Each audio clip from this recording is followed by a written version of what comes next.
Hey team, Mr. Durning here on a Sunday with an overview of your work for this week. This is a different week, of course, because we conclude with Parents' Weekend.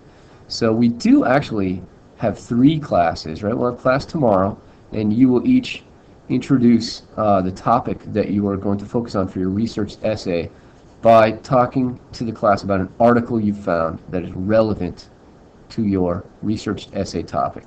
So Wednesday, we will not have that X block class. Either if you're 11th graders, you'll take PSATs, if you're 12th, ideally you'll finish your college essay, which actually would be helpful to you for class. Thursday, we're going to just do some writing, and the Saturday class has been pushed back to Friday, but we do have that class, and it's 8 a.m., and I want your essay, I would say, in a final form by then. So I realize that that will stretch you a bit, but that's the way it's going to be. Yeah, here we go. So Friday Parents' Weekend, we do meet that first block at 8 a.m. And then later that day, I hope to be meeting with all your parents and with you. Things are going pretty well in the class, so it should be a pretty easy meeting, but I hope to meet you then.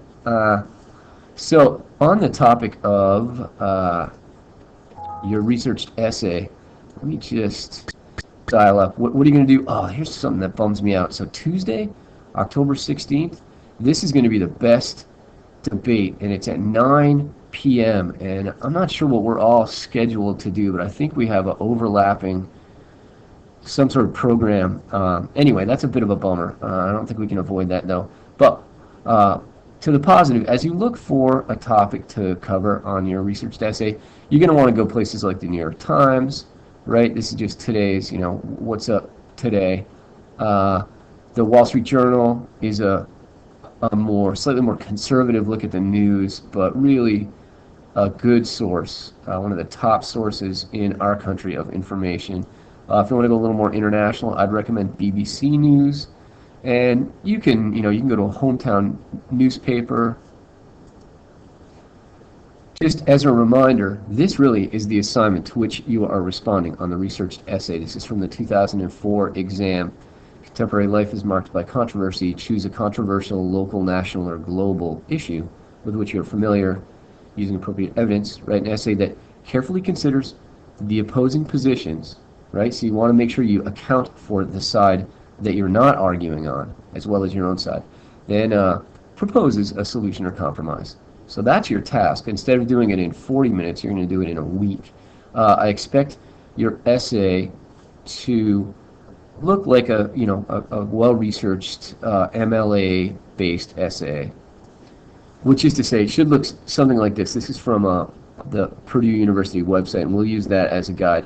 But instead of this up here, you're actually going to have a title page, and your title page will include an image, political cartoon, or a work of art, or something that bears on your topic. So that's what we've got going. So tonight you need to take what I hope will be a kind of leisurely, interesting 45 minutes or an hour, and you're just going to look at news sources. Find a topic that you think is suitable for a 500 to 1,000 word essay argument, and choose the best source that you find to bring in tomorrow. So we'll make our way around the table, and you'll say, well, I'm gonna talk about the hockey lockout, and I found this editorial in ESPN, the magazine, and it seems pretty informed. So that's what we're up to. I'll see you tomorrow. Have a good rainy Sunday, and thanks for what I thought was a really good day yesterday about a visit from the Goon Squad.